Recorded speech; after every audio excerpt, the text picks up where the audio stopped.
চলচ্চিত্র কেবল বিনোদন নয়, এটি সাহিত্যের মতোই সমাজের দর্পণ। ঠিক সেই কথাই যেন বড় পর্দায় চোখে আঙ্গুল দিয়ে দেখাতে চলেছে সিনেমা খাঁচা।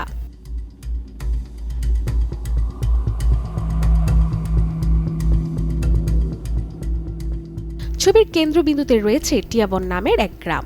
বাইরে থেকে শান্ত হলেও ভেতরে সেখানে সক্রিয় এক ভয়ঙ্কর নারী পাচার চক্র। আর এই চক্রের মূল হোতা বিশম্ভর দাস, যাকে এলাকায় সবাই চেনে মামা নামে।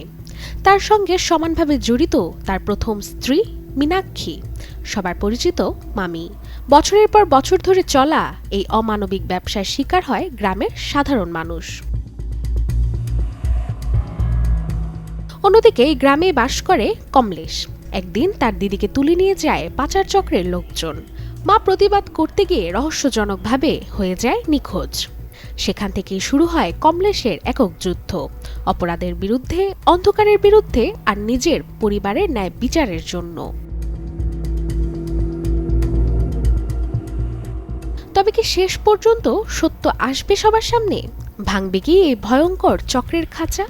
এই সব প্রশ্নের উত্তর মিলবে 6 ফেব্রুয়ারি প্রেক্ষাগৃহে ছবি মুক্তিতে।